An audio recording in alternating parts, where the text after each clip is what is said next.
परमेश्वर का धन्यवाद करते हैं कि खुदा ने एक बार फिर मौका दिया कि परमेश्वर के कलाम को हम एक बार फिर सीख सके। आज की आराधना, उपासना, सारा गीत भजन, सारी आदर महिमा केवल और केवल हमारे प्रभु यीशु मसीह को हम देते हैं। एक जोरदार ताली हम बजाते हैं प्रभु के लिए। This is for his glory, this is for his glory. Hallelujah, hallelujah.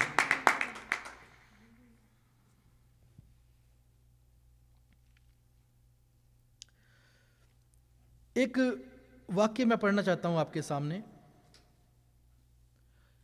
और ये मिलता है यूहन्ना की अंजील उसका 9 अध्याय। वैसे तो सारा जो वाक्य है काफ़ी लंबा है, लेकिन मैं कोशिश करूंगा भी हम इसको पार्ट्स में पढ़ें। यूहन्ना की अंजील उसका 9 अध्याय। यहाँ पे एक जन्म के अंधे का वर्णन है। किसका? जन्म के अंधे का। और परमेश्वर का कलाम कहता है कि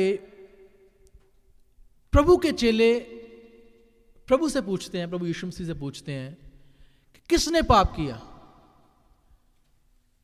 इस अंधे ने पाप किया या इसके माता पिता ने पाप किया जो ये अंधा पैदा हुआ? प्रभु कहते हैं किसी ने पाप नहीं किया। ये इसलिए हुआ कि परमेश्वर की महिमा प्रकट हो। इसलिए हो कि परमेश्वर की महिमा प्रकट हो। और परमेश्वर के कलाम में लिखा है कि वो अंधा जो था वो भिखारी था, भीख मांगा करता था।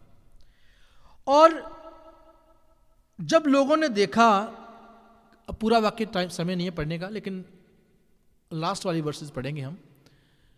जब लोगों ने देखा कि ये तो जन्म का अंधा था, ये चंगा कैसे हो गया,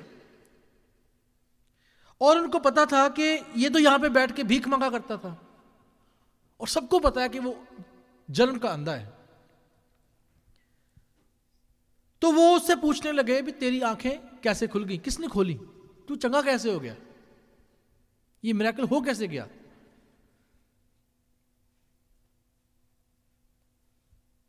और परमेश्वर के नाम में लिखा है वर्स 10 और वर्स 11 और 12। हम इसको 3 वर्सेस को पढ़ते हैं। 9 बाब की 10, 11 और 12 आयत। तब वे उससे पूछने लगे, तेरी आंखें क्यों कर खुल गई? उसने उत्तर दिया कि यीशु नाम एक व्यक्ति ने मिट्टी सानी और मेरी आंखों पर लगाकर मुझसे कहा कि शिलोह में जाकर धो ले। सो मैं गया और धोकर देखने लगा। उन्होंने उससे पूछा, वह कहाँ है? उसने कहा, मैं नहीं जानता। परमेश्वर अपने कलाम के पढ़े और सुन जाने पर आशीष दे। लिखा, तब उन्होंने उससे पूछा कि तेरी आंखें कैसे खुल गई? वो कहता, एक मनुष्य था, उसका नाम क्या था? यीशु। उसने मिट्टी सानी, मेरी आंखों पे लगा दी और मैं अब देखता हूं। उसने बोला जाके धो ले। मैंने धो लिया और मैं देखता हूं। वो उसका नाम जानता है। क्या नाम है? यीशु। क्या नाम है? यीशु। और उसके अलावा कुछ नहीं जानता प्रभु के बारे में, कुछ भी नहीं जानता। इनफैक्ट वो लोग उस अंधे भिखारी को कहां ले गए? फरीसियों के पास ले गए, सदूकियों के पास ले गए, महायाजक के पास ले गए, और उसको बोलते हैं भी इसकी आंखें खुल गई हैं। पहले तो लिखा है उनको विश्वास ही नहीं हुआ। उन्होंने उसके माता पिता को बुलाया। वर्ष पढ़ते हैं, वर्ष 18, 19, 20, 21 पढ़ देना। परंतु यहूदियों को विश्वास ना हुआ कि यह अंधा था और अब देखता है, जब तक उन्होंने उसके माता पिता को, जिसकी आंखें खुल गई थी, बुलाकर उनसे ना पूछा कि क्या ये तुम्हारा पुत्र है, जिसे तुम कहते हो कि अंधा जन्मा था, फिर अब क्यों कर देखता है? उसके माता पिता ने उत्तर दिया, हम तो जानते हैं कि ये हमारा पुत्र है और अंधा जन्मा था, परंतु हम ये नहीं जानते हैं कि अब क्यों कर देखता है, और ना ये जानते हैं कि किसने उसकी आंखें खोली। वह सियाना है, उसी से पूछ लो, वह अपने विषय में आप कह देगा। आमीन, आमीन। खुदा के कलाम में लिखा है कि उनको विश्वास नहीं हुआ। पहले उन्होंने किससे पूछताछ की? अंधे से। भी तू चंगा कैसे हो गया? उसने फिर वही बात दोहरा दी कि मेरी आंखों पे मिट्टी लगाई और मैंने धो ली, मैं चंगा हो गया। वो कह रहे छोड़, इसको क्या पता। हम इसके माता पिता से पूछते हैं अभी तो अंधा था भी कि नहीं था। तो उसके माता पिता को बुलाया, वो कहते जी वो ही सियाना है, आप उससे पूछ लो।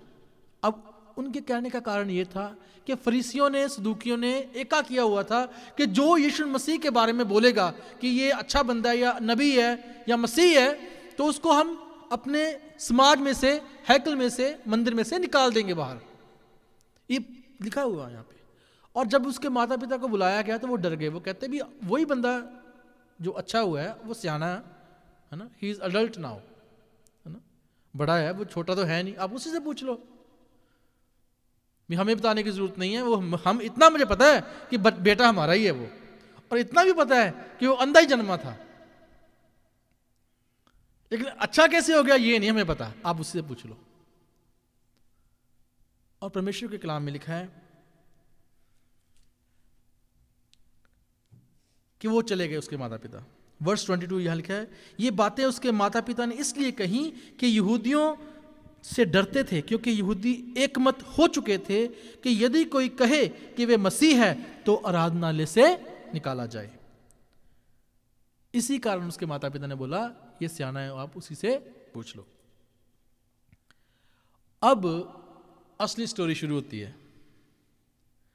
अब उस अंधे से पूछताछ शुरू होती है, लेकिन अंधा प्रभु यीशु मसीह के बारे में कुछ नहीं जानता, वो सिर्फ नाम जानता है। और फरीसी उससे पूछते हैं हमें बता, फिर पूछते हैं तो चंगा कैसे हो गया। ये तो एक अनोखी बात है। अंधा फिर दोबारा बोलता है, क्या तुम भी उसके चेले बनना चाहते हो? उसकी गट्स देखो। उसके माता पिता फरीसियों के सामने से बोलने से डर रहे हैं। अब वो जो चंगा हो गया उसमें निडरता आ गई है, ही इज नॉट अफ्रेड। कह रहा तुम भी उसके चेले होना चाहते हो? कह रहा मुझे पता है कि अब तक बात सृष्टि की उत्पत्ति से अब तक ये बात कभी सुनने में नहीं आई कि कोई जन्म का अंधा जो है वो चंगा हो गया हो। और अगर परमेश्वर ने इस बंदे के द्वारा कोई काम किया है तो ये नबी होगा कोई, क्योंकि हम जानते हैं कि परमेश्वर पापियों की नहीं सुनता। और परमेश्वर के कलाम में लिखा है जब ये बातें बोली तो वो फरीसी उसको फिटकारने लगे, चल चल तू सानू सिखाना कलाम, ये वो चंगा है या बुरा। We know better than you, we know law, हम लॉ को जानते हैं, कानून को जानते हैं, व्यवस्था हमें पता है, तेरे को क्या पता? तू तो जन्मा ही अंधा है, तू तो पाप में जन्मा। ये भी बोल रहे हैं वो, तू तेरे को क्या पता, तू हमें सिखाएगा। लेकिन वो बंदा अभी भी प्रभु यीशु मसीह को नहीं जानता। वो कहता मैं नहीं जानता उसको, बस इतना पता है कि यीशु नाम एक व्यक्ति था, उसने मेरी आंखों पे मिट्टी लगाई। आज बहुत सारे लोग जिनके जीवन में प्रभु ने काम किए हैं वो प्रभु को नहीं जानते।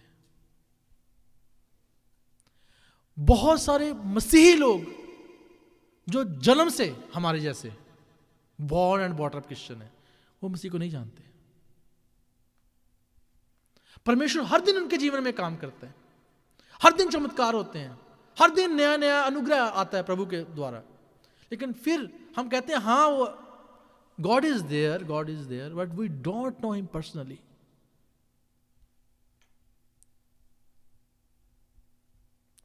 खुदा का जब प्लान है ना इंसान को बनाने का, शुरू से आदम से लेके, वो था आदम के साथ संगति करना, बातचीत करना, फेलोशिप करना आदम के साथ। इसीलिए खुदा ने आदम को किसी जानवर की शक्ल पे नहीं बनाया, अपनी शक्ल पे बनाया। उसका मकसद था अपनी शक्ल पे बनाने का, ताकि मैं इससे बात कर सकूं। हम अपने बराबर वालों से बात करते हैं, ठीक है ना। अब मैं किसी जानवर से आके बात नहीं कर सकता, मैं सुलेमान नहीं हूं, है ना। खुदा के कलाम में लिखा भी सुलेमान जानवरों की भाषाएं जानता था, मैं तो हूं नहीं, आप भी नहीं है। लेकिन खुदा ने अपने बात करने के लिए आदम को बनाया कि वो मेरे से बात करे। और जब उसने देखा परमेश्वर ने कि कभी कभी मैं इसके साथ नहीं होता, तो उसको लगा भी अब इसको एक और साथी की जरूरत है, अब इसको मैं एक हवा बना के दूंगा ताकि वो भी इसके साथ बातचीत करे, अकेला ना रहे आदम। परमेश्वर के प्लान में है फेलोशिप, इसलिए प्रभु ने बोला अपने चेलों को, तुम संगति करना ना छोड़ना। इसलिए प्रभु ने बोला जब तुम एक मन होके 2 या 3 इकट्ठे होते हो, वहां पे हाजिर हूं, मेरी हुजूरी वहां पे है। ये संगति को दर्शाता है। This is fellowship. और यहां पे परमेश्वर का कलाम कह रहा है कि वो इंसान अच्छा तो हो गया, लेकिन he doesn't know who that man is. वो इंसान कौन था? और खुदा के कलाम में लिखा है वर्स 34 में, उन्होंने उसको उत्तर दिया, तू तो बिल्कुल पापों में जन्मा है, तू हमें क्या सिखाता है? और उन्होंने उसे बाहर निकाल दिया। यहां बाहर निकालने का मतलब ये नहीं है कि गेट से बाहर निकाल दिया। यहां बाहर निकालने का मतलब है कम्युनिटी से बाहर निकाल दिया। मतलब ये बंदा अब हैकल के अंदर नहीं घुस सकता, इसका ये मतलब है। और खुदा के कलाम में लिखा है, आगे हम पढ़ेंगे उसको, जब प्रभु को ये पता लगा तो प्रभु आए। और प्रभु आते ही तब है जब बंदा टूट चुका होता है। ये खासियत है प्रभु की, जब इंसान टूट चुका होता है तब परमेश्वर आते हैं। This is his quality. मैं अपने जीवन में देखा है, बहुत सारे लोगों के जीवन में देखा है, भरे को भरने प्रभु नहीं आता। प्रभु जी कहते हैं मैं धर्मियों को बचाने नहीं, पापियों को बचाने आया हूं। यूहन्ना के चेलों को प्रभु ने बोला जाओ उसको बोल दो, यूहन्ना को क्या बोल दो? गरीबों को प्रचार किया जाता है, सुसमाचार सुनाया जाता है। जिनके पास वो था नहीं एक्सेस, अब उन तक एक्सेस है। किसका? प्रभु यीशु मसीह का। और परमेश्वर के कलाम में लिखा जब उन्होंने उसको बाहर निकाल दिया और यीशु मसीह को यह बात पता लगी, तब यीशु मसीह फिर उसके पास आए। अब आगे पढ़ते हैं 35 से 41, उसके ऊपर हम गौर करेंगे फिर। 35-41। यीशु ने सुना कि उन्होंने उसे बाहर निकाल दिया है, और जब उसे भेंट हुई तो कहा कि क्या तू परमेश्वर के पुत्र पर विश्वास करता है? उसने उत्तर दिया कि हे प्रभु, वह कौन है कि मैं उस पर विश्वास करूं? यीशु ने उससे कहा, तूने उसे देखा भी है, और जो तेरे साथ बातें कर रहा है वही है। उसने कहा, हे प्रभु, मैं विश्वास करता हूँ, और उसे दंडवत किया। तब यीशु ने कहा, मैं इस जगत में न्याय के लिए आया हूँ, ताकि जो नहीं देखते वह देखें, और जो देखते हैं वह अंधे हो जाएं। जो फरीसी उसके साथ थे उन्होंने ये बातें सुनकर उससे कहा, क्या हम भी अंधे हैं? यीशु ने उनसे कहा, यदि तुम अंधे होते तो पापी ना ठहरते, परंतु अब कहते हो कि हम देखते हैं, इसलिए तुम्हारा पाप बना रहता है। आमीन। आमीन। मैं कल बात कर रहा था भाई विनोद से, सोए हुए को जगाना आसान है। अगर कोई बंदा केस मार के सुता हो ना, जागता हुआ, उसको जगाना बहुत मुश्किल है। सोए हुए को जगाना तो आसान है, जागते को जगाना बहुत मुश्किल है। मैं एक आर्टिकल पढ़ रहा था, वहां लिखा था जो अंधापन है ना, वो ऐसे लिखा था कि ज्ञान ने ज्यादा लोगों को अंधा किया है, अज्ञानता ने कम। जबरदस्त बात है। Knowledge is more dangerous than बिल्कुल इग्नोरेंस कह लो, ना पता होना। क्यों? क्योंकि जब नॉलेज आती है तो बंदा हट ही हो जाता है कि मेरे को सब कुछ पता है। एक्चुअली कुछ भी नहीं पता। प्रभु जी फरीसियों को कह रहे हैं अच्छा होता कि तुम अंधे होते, पर अब तुम कहते हो कि हम देखते हैं, इसलिए तुम्हारा पाप बना रहता है। और दूसरी तरफ प्रभु जी उस अंधे भिखारी को जो अच्छा हो गया उसको पूछते हैं, क्या तू परमेश्वर के पुत्र को जानता है, विश्वास करता है? वो कहता है मैं नहीं जानता, ignorant, it doesn't know anything. प्रभु कहता है जो तेरे से बात कर रहा है वो मैं ही हूं। लिखा है उसने उसी समय दंडवत किया उसको, ही बो डाउन। और यहूदी में दंडवत पता है कैसे होते हैं? नीचे घुटने टेक के, कई बार तो लम्बे लेट जाते हैं वो नीचे, और घुटने टेक के सिर पैरों में रख देते हैं। वो ऐसे नहीं होता ऐसे करके जैसे जापानीज करते हैं, वैसे नहीं होता चाइनीज की तरह। They bow down fully on the ground in the feet, पैरों में गिर जाते हैं। और लिखा है उसने दंडवत किया और प्रभु ने बोला okay you are good now. कोई बंदा मेरे से बात कर रहा था कि प्रभु यीशु मसीह ने कहीं नहीं लिखा, कलाम में कहीं नहीं लिखा हुआ कि प्रभु कहता है कि मैं प्रभु हूं, मैं पिता हूं, मैं परमेश्वर हूं।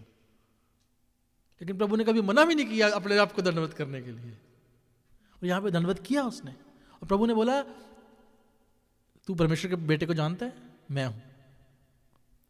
परमेश्वर का, प्रभु यीशु मसीह के लिए दो नोशंस, दो वर्ड्स यूज किए गए बाइबल में। कौन कौन से?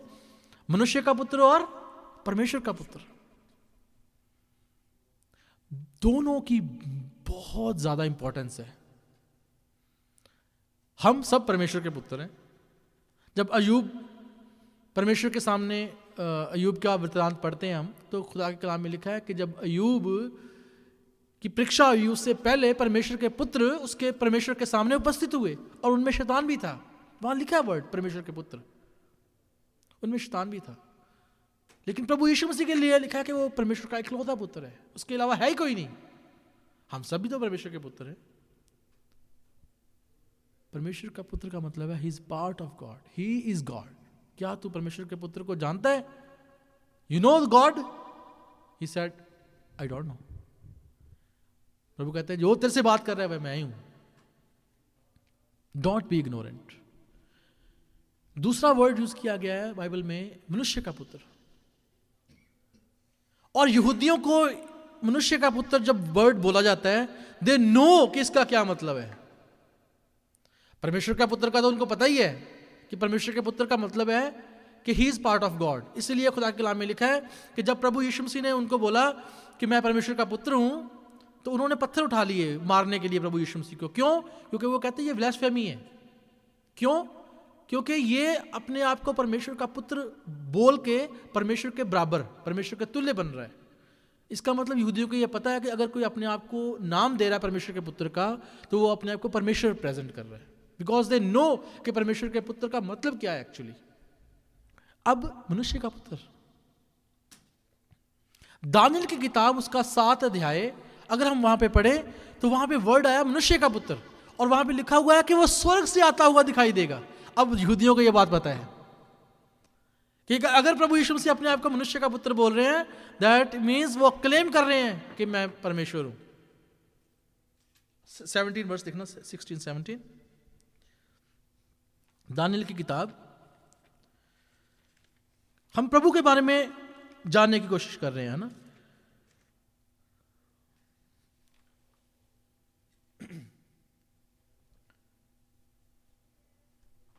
आगे आगे करना, 6-17 करना सिस्टर।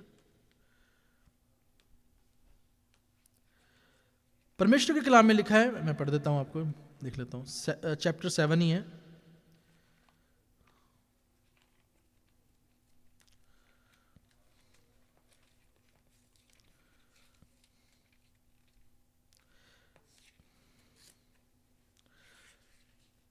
लिखा है जब तुम मनुष्य के पुत्र को स्वर्ग से आते हुए देखोगे, प्रभु कहते हैं। यहूदियों को ये बात पता है कि मनुष्य के पुत्र का मतलब क्या है।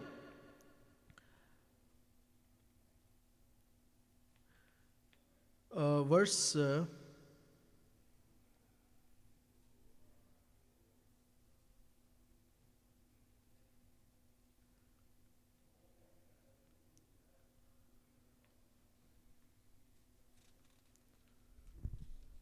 क्षमा करें मेरे को जरा।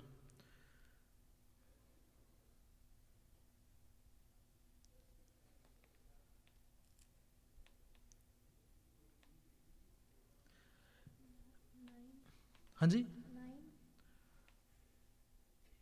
नहीं, इससे 9 से आगे इसी पैराग्राफ में है।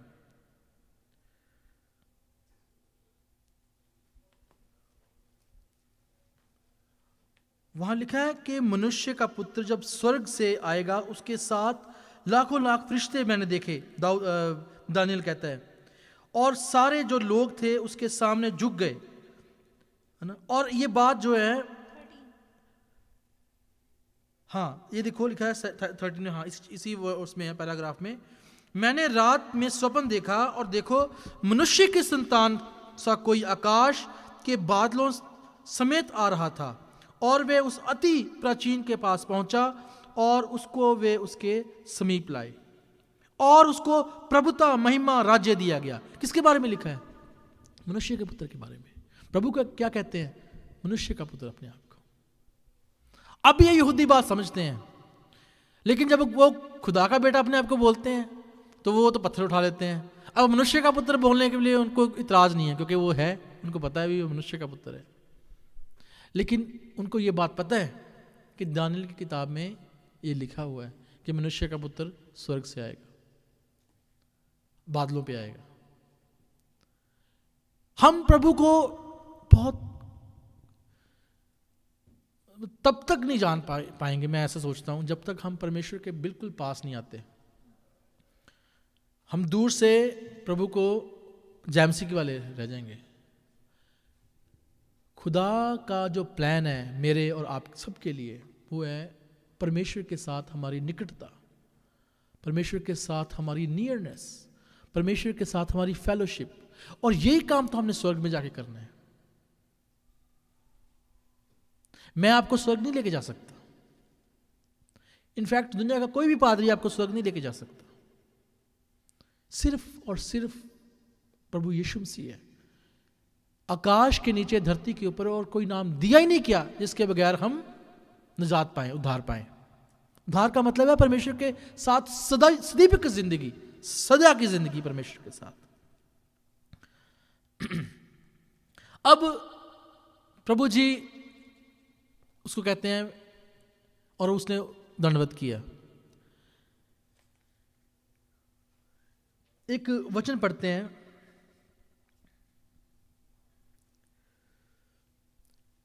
अब जो अंधा था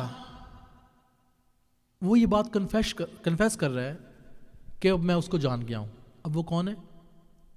परमेश्वर का पुत्र है। उसके लिए उसके जीवन में काम है, उसने देखा है परमेश्वर के हाथ को। दूसरी तरफ जो फरीसी हैं वो कुछ और ढूंढ रहे हैं। परमेश्वर के कलाम में लिखा है, उन्होंने प्रभु को बोला, फरीसियों ने, हमें और चिन्ह दिखा। प्रभु कहते हैं तुम्हें कोई चिन्ह नहीं दिया जाएगा। क्यों? क्योंकि तुम ऑलरेडी सब कुछ जानते हो। तुम कहते हो, अपने मुंह से कन्फेस करते हो। हम प्रभु के सामने हम दीन बन जाएं, उसको बोले प्रभु मेरे को कुछ नहीं पता, मैं तेरे पे विश्वास करता हूं, मैं तेरे को और ज्यादा जानना चाहता हूं। ये कन्फेशन है। मैंने किसी भाई से पूछा कि आप क्या प्रभु यीशु मसीह के बारे में जानते हैं? उसने बोला हाँ, पूरे कॉन्फिडेंस के साथ मैं जानता हूं। मैंने बोला क्या जानते हैं? या वो यहूदी थे, बस इतना ही पता। हाँ, वो यरूशलेम में, बैतलहम में पैदा हुए थे। पूरी स्टोरी सुना दी उसने। उसके अलावा वो कुछ नहीं जानते।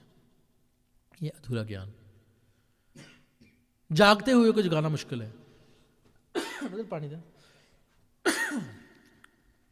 जागते हुए को जगाना मुश्किल है।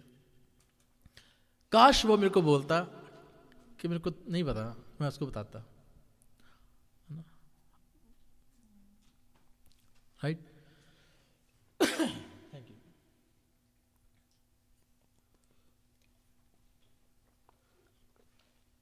बताऊंगा तो मैं तभी भी, वो तो मेरा काम है।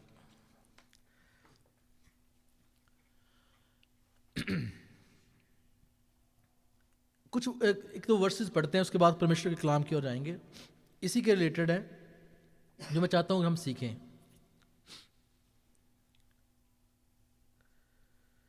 प्रभु यीशु मसीह ने अपने चेलों से पूछा कि मेरे को लोग क्या कहते हैं। मैं ऐसा सोचता हूं, क्या प्रभु को पूछने की जरूरत थी? क्योंकि वो तो हर एक किसी के हृदय को जानते हैं। प्रभु ने क्या पूछा अपने चेलों से कि लोग मेरे बारे में क्या कहते हैं। और खुदा के कलाम में लिखा है, पतरस ने फटाफट जवाब दिया कि कुछ तो तुझे एलिया कहते हैं, कुछ अलीशा कहते हैं, कुछ भविष्यद्वक्ताओं में से एक कहते हैं, कुछ कहते हैं भी यूहन्ना जो है वो मरे हुए में से जी उठा। प्रभु कहते तुम मुझे क्या कहते हो? पतरस कहता तू जीवते परमेश्वर का पुत्र मसीह है। मैं ऐसा सोचता हूं पूरा पतरस को भी नहीं पता था, क्योंकि उसी के बाद पतरस प्रभु यीशु मसीह को डांटने लग गया। प्रभु ने बोला कि मनुष्य के पुत्र का मरना जरूरी है और उसके बाद तीसरे दिन जी उठना भी जरूरी है। और परमेश्वर के कलाम में लिखा कि पतरस उसको साइड पे ले गया और डांटने लगा ये मत बात बोल। लेकिन उसका कन्फेशन सुन के प्रभु ने बोला हाँ ये बात तुझ पे पवित्र आत्मा मेरे पिता ने जाहिर की है। हम अपने मुंह से क्या अंगीकार करते हैं प्रभु के लिए? बहुत सारे लोग कहते हैं जी वो भविष्यद्वक्ता है, बहुत सारे लोग कहते हैं जी कि वो धर्मी इंसान था, कुछ कहते हैं क्रिश्चियन कहते हैं वो परमेश्वर का पुत्र मसीह है। लेकिन इनफैक्ट प्रभु जी कौन है?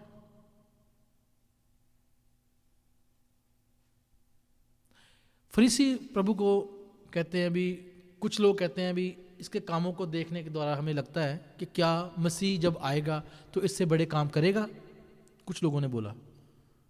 और परमेश्वर के कलाम में लिखा है उन्होंने उस पर विश्वास किया भी इससे बड़े काम तो और हो ही नहीं सकते कि जन्म के अंधे को कोई चंगा कर दे, दुष्ट आत्माओं को निकाल दे। दुष्ट आत्माएं प्रभु के बारे में क्या कहती हैं? परमेश्वर का पुत्र हमें तो पहले मतलब समय से पहले हमें पीड़ा देने के लिए क्यों आ गया? अलग अलग लोगों के अलग अलग व्यूज हैं प्रभु यीशु मसीह के लिए, है ना। यहां पे मैंने लिखा हुआ है, कई लोगों के कन्फेशन लिखे हुए हैं यहां पे प्रभु यीशु मसीह के लिए। मैं वैसे पढ़ देता हूं। खुदा बाप प्रभु यीशु मसीह के लिए क्या कहते हैं? ये मेरा प्रिय पुत्र है जिससे मैं प्रसन्न हूं। और लिखा ये आवाज, ये वाणी सब लोगों ने सुनी। और कुछ कहते हैं ये बादल गरजा, कुछ कहते हैं नहीं ये कोई भविष्यवाणी हुई है, ये बात सबने सुनी। पतरस, यूहन्ना और याकूब प्रभु यीशु मसीह के साथ पहाड़ पर गए और प्रभु का रूपांतरण हो गया और मूसा और एलिया मिलने के लिए आए तो पिता की आवाज आई। क्या आवाज आई? ये मेरा प्रिय पुत्र है, इसकी सुनो। परमेश्वर कह रहे हैं कि ये मेरा प्रिय पुत्र है।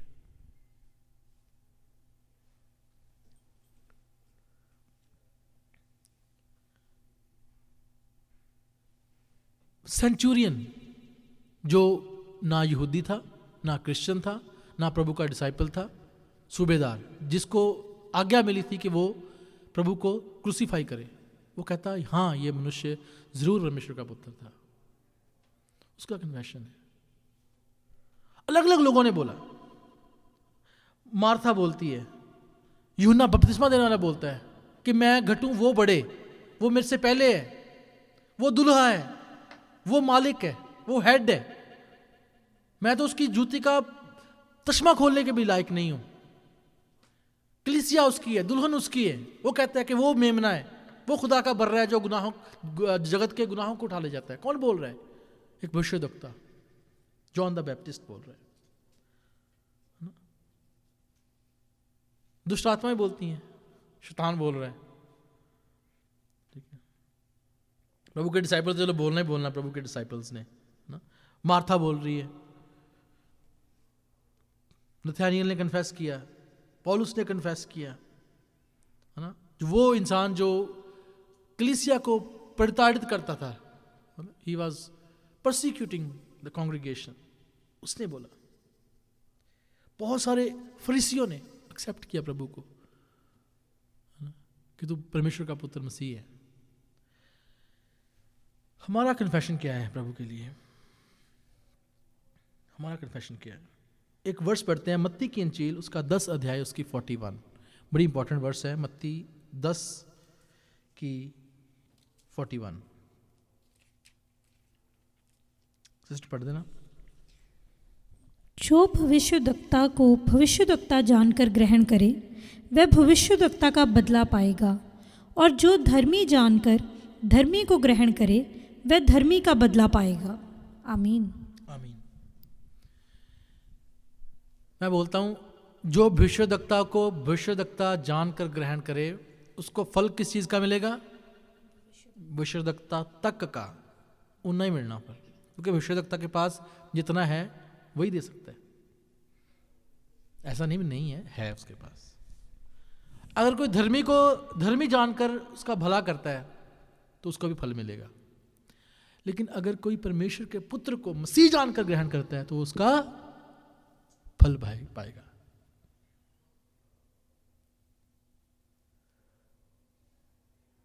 खुदा के कलाम में लिखा है कि यीशु मसीह ने अपने आप को क्या बोला? बहुत बड़ा क्वेश्चन है। प्रभु अपने बारे में, चलो मैंने बोल दिया अभी, उन्होंने बोला कि मैं मनुष्य का पुत्र हूं, और दानियल की किताब में से हमने पढ़ा अभी, है ना, 7:13, और मैं परमेश्वर का पुत्र हूं वो भी हमें पता है। यूहन्ना की इंजील में बार बार ये बात आई है, लेकिन प्रभु ने 3 बार ये बात बोली है।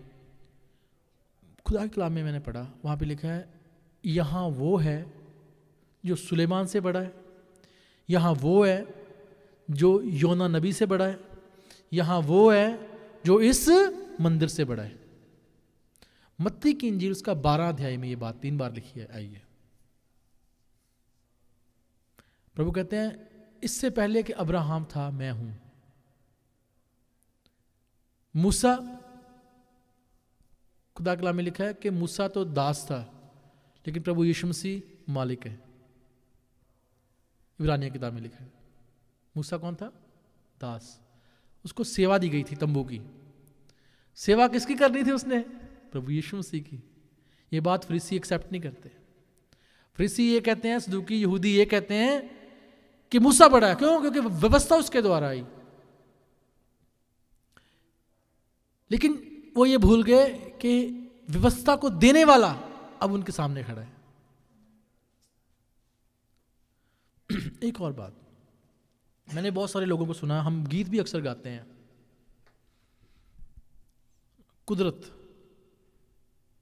पे हम गाते हैं, मतलब नेचर कि जो खुदा है वो नेचर के कण कण में है। ये हिंदू थियोलॉजी है, क्रिश्चियन थियोलॉजी नहीं है। हिंदू इतिहास कह सकते हैं या हिंदू सिस्टम है। परमेश्वर कण कण में नहीं है। परमेश्वर ने आकाश और पृथ्वी की रचना की, और परमेश्वर के कलाम में लिखा है कि वो जिसने रचना की वो उससे अलग रहा। ही is the creator, not creation. वो दूर बैठा हुआ देखता है। दूर बैठा मतलब उसके लिखा है खुदा के कलाम में कि पृथ्वी उसके पैरों की चौकी है, कण कण में नहीं है। हम कई बार गीत भी ऐसे गा देते हैं, क्रिश्चियन सॉन्ग्स मैंने सुने हैं ऐसे कि प्रभु कुदरत के बीच में विराजमान है। नहीं विराजमान, वो नहीं विराजमान। प्रभु कुदरत में नहीं है, वो कुदरत को बनाने वाला है। सूरज चांद सितारों को वो बनाने वाला है। He is not the moon और sun, he is the creator of those things. खुदा के कलाम में लिखा है कि जब परमेश्वर ने आकाश और पृथ्वी की रचना की तो उसने नाम रखा उनका, आकाश और पृथ्वी। नाम किसने दिया? समुद्र को नाम किसने दिया? परमेश्वर ने दिया। और जब जानवरों के नाम रखने की बारी आई तो आदम को लगा दिया, चल नाम रख सबके। मैंने तो यही पढ़ा, लिखा तब उसने आकाश मतलब धरती के ऊपर के जो स्पेस थी उसको आकाश कहा। किसने कहा? परमेश्वर ने। और जो भूमि थी उसको परमेश्वर ने क्या कहा? पृथ्वी कहा। और पानी जहां पे इकट्ठा किया था परमेश्वर ने उसको क्या कहा? समंदर कहा। किसने नाम दिए? परमेश्वर ने। और जब पेड़ पौधों की, और पेड़ पौधे लिखे नहीं वैसे, मुझे पता है आदमी ने रखे होंगे, तो जानवरों की बात आई तो मोंकी का नाम, डोंकी का नाम, है ना, अलग अलग। अब आदम पता नहीं कौन सी भाषा बोलता होगा, मेरे को तो पता नहीं है ना, कोई होगी भाषा। तो नाम किसने रखे? आदम ने। अब जिसकी पृथ्वी है उसी के जानवर हैं, वही मालिक है ना। अब ये कम्युनिटी सेंटर है, इनका जो मैनेजमेंट है वो इसकी मालिक है, राइट। अगर हमें ये रूम दिया गया है तो हम प्रिंट कर सकते हैं एड्रेस इसका, बता सकते हैं we link shalom is here, but इसका मालिक हम नहीं है। अब हमने अगर नाम दे दिया इस रूम को, कोई स्पेसिफिक नाम दे दिया, दैट डजंट मीन कि हम मालिक हो गए। मालिक फिर भी परमेश्वर है। और खुदा के कलाम में लिखा है, प्रभु जी कहते हैं यहां वो है जो हर चीज से बड़ा है। मत्ती की इंजील उसका 12 अध्याय 38 से 42 पढ़ देना सिस्टर। मत्ती 12 38 से 42।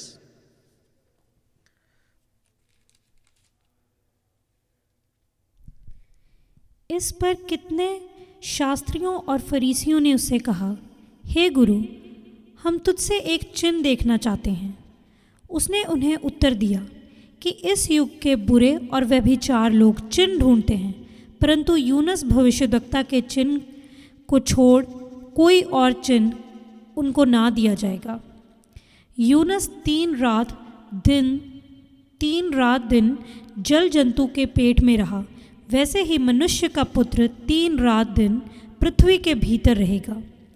निनवे के लोग न्याय के दिन इस युग के लोगों के साथ उठकर उन्हें दोषी ठहराएंगे, क्योंकि उन्होंने यूनुस का प्रचार सुनकर मन फिराया, और देखो यहाँ वह है जो योना से भी बड़ा है। दक्षिण की रानी न्याय के दिन इस युग के लोगों के साथ उठकर उन्हें दोषी ठहराएगी, क्योंकि वह सुलेमान का ज्ञान सुनने के लिए पृथ्वी की छोर से आई, और देखो यहाँ वह है जो सुलेमान से भी बड़ा है। आमीन। एक्चुअली यहाँ पे एक और वर्ष पढ़ देना सिस्टर, 12 की 6।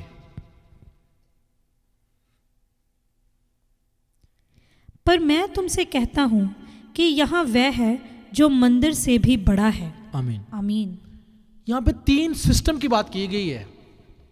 It's not the names. 3 system की बात की गई है। पहला सिस्टम है जो रिलीजियस सिस्टम है, रिलीजन की बात की गई है। मंदिर रिलीजन को दर्शाता है, सिस्टम को दर्शाता है। एक योना भविष्यद्वक्ता को दर्शाता है। सुलेमान राजा को दर्शाता है, राज को दर्शाता है। सब राजाओं से ऊपर सबसे अमीर राजा अब तक जो हुआ है वो कैसर हुआ है, लेकिन सुलेमान अपने समय का सबसे अमीर राजा था। अगर आप बाइबल में उसके पढ़ें, उसकी आमदनी और उसका खाना पीना, तो मतलब आज के दौर में मुझे लगता नहीं कोई उसके सामने खड़ा होता होगा, लेकिन उसका राजकीय सिस्टम दर्शाता है। सबसे अमीर राजा बाइबल की हिस्ट्री में, मतलब आप देखें इजराइलियों की हिस्ट्री में, वो सुलेमान हुआ। और प्रभु जी कहते हैं यहां वो है जो उस राजा से भी बड़ा है, क्योंकि वो राजाओं का राजा है।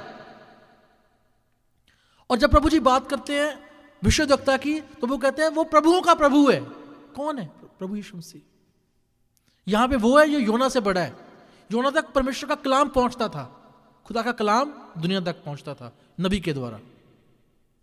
और मंदिर में व्यवस्था सुनाई जाती थी। मंदिर में परमेश्वर का कलाम लोगों तक पहुंचाया। परमेश्वर की हुजूरी मंदिर में दर्शाती है मंदिर को।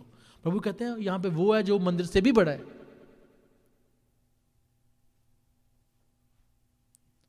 और फरीसी पता क्या कहते हैं प्रभु को? गुरु, टीचर। अब टीचर क्यों कहते हैं?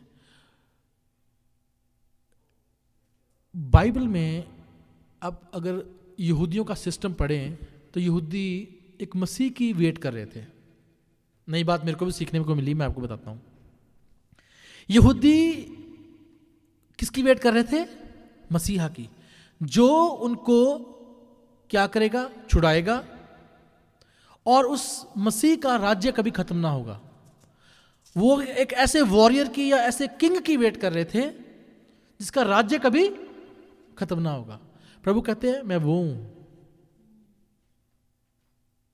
जो सुलेमान से बड़ा है, जिसके राज्य का कभी अंत नहीं है। इसीलिए जब प्रभु यीशु मसीह गधे के बच्चे के ऊपर बैठ के आए यरूशलेम में, तो उन्होंने ठोकर खाई बहुत सारे लोगों ने। ये राजा ये कैसा है? ये तो गधे के बच्चे पे बैठ के आ गया, है ना? दूसरी तरफ वो लोग एक टीचर की वेट कर रहे थे जो उनको सिखाए। मूसा ने बोला था जब वो आएगा तो तुम्हें मार्ग दिखाएगा, तुम्हें बताएगा बातें। वो they are waiting for the teacher जो उनको सिखाए। और इसलिए वो गुरु लिखते हैं, भी ठीक है तो गुरु है, तो सिखाने वाला है ना। परमेश्वर को हम क्या जानते हैं? अपने एक्सपीरियंस के द्वारा, परमेश्वर के वचन के द्वारा, उस पर विश्वास करने के द्वारा। हम दूसरों के सामने परमेश्वर को क्या प्रेजेंट करते हैं? अपनी लाइफ के द्वारा हम परमेश्वर को क्या प्रेजेंट करते हैं? प्रभु को जानना हमारे लिए बहुत महत्वपूर्ण है। प्रभु कहते हैं इस बात पे घमंड करो कि तुम मुझे जानते हो। ये घमंड की बात है। और सिर्फ नाम जानना घमंड नहीं है, खुदा के साथ की हजूरी को जानना ये घमंड है। परमेश्वर के साथ मेरे साथ रिलेशन क्या है, घमंड है। अब मैं प्राइम मिनिस्टर ट्रूडो को जानता हूं तो मैं घमंड करने लग जाऊं? I can not boast. जब तक कि मेरा उसके साथ कोई रिलेशन नहीं है। मैंने कुछ काम करवाना होगा तो मैं उसको फ़ोन करूंगा, ट्रूडो साहब काम कर दो, वो कहेगा हाँ मैं करता हूं, फिर तो मेरे को घमंड आए। सो नाम जानना कोई घमंड नहीं है, हमारा रिलेशन क्या है उसके साथ, ये घमंड की बात है। अंधा जो था, जब तक वो सिर्फ नाम जानता था उसके लिए कोई घमंड नहीं था। जैसे उसने बोला कि क्या तू परमेश्वर के पुत्र को जानता है, वो कहता मैं नहीं जानता। जैसे उसने बोला उसका एक रिलेशन बन गया, लिखा उसने दंडवत किया, उसको एक्सेप्ट किया। ये उसके लिए घमंड की बात थी। अब उसको कोई फिक्र नहीं है कि चाहे वो मंदिर में से निकाल भी दिया जाए। बहुत सारे लोग जो है आज के दौर में they take healing, they take blessing, they get, जो परमेश्वर उन्हें देना चाहता है दे टेक इट, ले लेते हैं वो, but they don't know him, नहीं जानते। एज ए चर्च हमारी रिस्पॉन्सिबिलिटी है कि हम अपने जीवनों के द्वारा और परमेश्वर का कलाम बताने के द्वारा उनको बताएं हु इज ही, वो कौन है। क्योंकि खुदा के कलाम में लिखा है विश्वास सुनने से और सुनना मसीह के वचन से। अगर परमेश्वर का कलाम, परमेश्वर का वचन उनको नहीं बताया जाएगा, उनमें विश्वास नहीं आएगा। और जब वो वचन बार बार बार बार बार बार बताया जाएगा तो वो फल लेके आएगा, वो फल लेके आएगा। हमारा काम यही है। मैं सुबह सुदीप्ति से बात कर रहा था, रात को वचन पढ़ रहा था। मैंने बहुत बार वचन पढ़ा, लेकिन इस बार फिर मैंने वही वचन पढ़ा, मरकुस की अंजील। वहां पे लिखा है, प्रभु जी कहते हैं मैं स्वर्ग राज्य की उपमा किससे दूं, किससे उसकी तुलना करूं। स्वर्ग राज्य मतलब परमेश्वर के राज्य की तुलना किस चीज से करूं। आगे लिखा है वो एक मनुष्य के समान है जिसने रात को बीज बोया और जब सुबह उठा तो वो बीज जो है बड़ा उगा और फल लेके आया। और वो जानता ही ना था, लिखा है वो नहीं जानता था। हमारा काम क्या है? बीज बोना, बता देना बस खुदा के नाम को। बाकी काम किसका है? पवित्र आत्मा आ, पवित्र आत्मा आ, पवित्र आत्मा आ। बाकी पवित्र आत्मा का काम है। It's not my work, it's not yours. प्रभु जी कहते हैं हम नहीं जानते कि वो कैसे पेड़ बढ़ता है, कौन उसको पानी लगा गया, कैसे अंकुर निकला, फिर बाल आई, है ना, फिर वो फल बन गया, सिट्टा बन गया जिसको कहते हैं। Nobody knows, only God knows। प्रभु जानते हैं, खुदा को पता है। हमारा काम क्या है? विश्वास सुनने से और सुनना मसीह के वचन से। हम मसीह का वचन तक पहुंचा दें, लेकिन उससे पहले हमें अपने आप को देखना पड़ेगा कि हम उसको जानते हैं कि नहीं जानते। Do we know him? उसके लिए एक ही कंडीशन है, उसका नाम नहीं जानना, सिर्फ उसको जानना है पर्सनली। हर दिन परमेश्वर की हुजूरी में बैठे प्रार्थना करने के लिए, और परमेश्वर अपने भेदों को आपके जीवन में दिखाएगा, बात करेगा प्रभु आपसे, है ना। हमने पिछली बार बात की थी परमेश्वर की प्रेजेंस के बारे में, है ना, परमेश्वर की प्रेजेंस के बारे में कि परमेश्वर की प्रेजेंस जो है वो हमारे जो जीवन को तब्दील कर देती है, बदल देती है ना।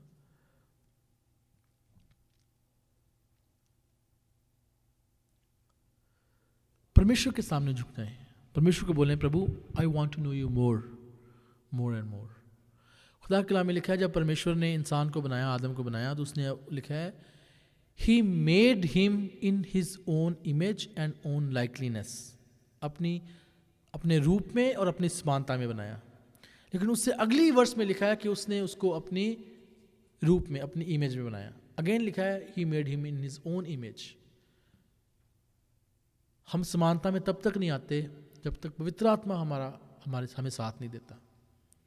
We pray him lord we want to become like you every day and every day, but for that we need to sit in his presence, we need to stand in his present.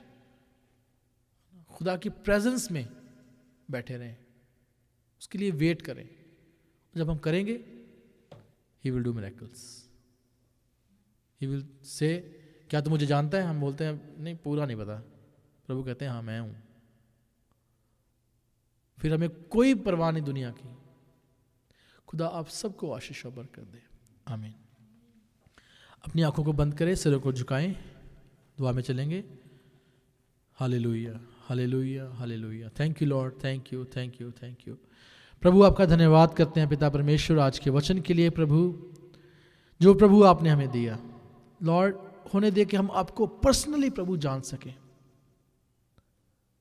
प्रभु बहुत बार हमारे जीवन में काम होते हैं लेकिन प्रभु हम आपको नहीं जान पाते हैं। We know your name, we know कि आपने हमारे जीवन में काम किए हैं, but we don't know who you are. और प्रभु मैं प्रार्थना करता हूं हम में से हर एक जन खुदा बाप आपको पर्सनल तौर से जाने प्रभु, कि आपके साथ हमारा रिलेशन प्रभु हर दिन नया नया और नया होता जाए। और पिता परमेश्वर जब हम ऐसी स्थिति में आ जाते हैं तो आपका वचन कहता है कि तुम में से जीवन जल की नदियां बह निकलेंगी, क्योंकि वो जीवन जल प्रभु आप हमें देते हैं और हम बहुतों के लिए प्रभु बरकत का कारण हो जाएंगे। प्रभु आज के वचन के लिए आपका धन्यवाद करते हैं। ये वचन प्रभु हमारे जीवनों में काम करे और सुनने वाले हर एक के जीवन में प्रभु जी ये वचन काम करे। And we may see your glory, we may see your miracles, we may see your grace upon everyone who listen this word. शुक्र पिता परमेश्वर आपका। यहाँ पे मौजूद हर एक जन को प्रभु आपके लहू में ढांपते हैं, आपकी प्रेजेंस में प्रभु सौंपते हैं। अगर कोई बीमार लाचार बीमारी में है खुदा, लाचारी में है प्रभु, परेशान है खुदा बाप जी, फाइनेंशियल तौर से प्रभु मुश्किल में है, यीशु मसीह नासी के नाम से I command that situation just go away in the name of Jesus and we may see life changing lord. हम जीवनों को चेंज होता हुआ देखें पिता परमेश्वर। आपका आत्मा काम करे प्रभु, आपके लहू में ढांपते हैं प्रभु पूरी मंडली को। आपके बड़े बड़े कामों को प्रभु हम अपने जीवनों में देख सकें। ये प्रार्थना प्रभु यीशु मसीह के नाम से मांगते हैं, आमीन।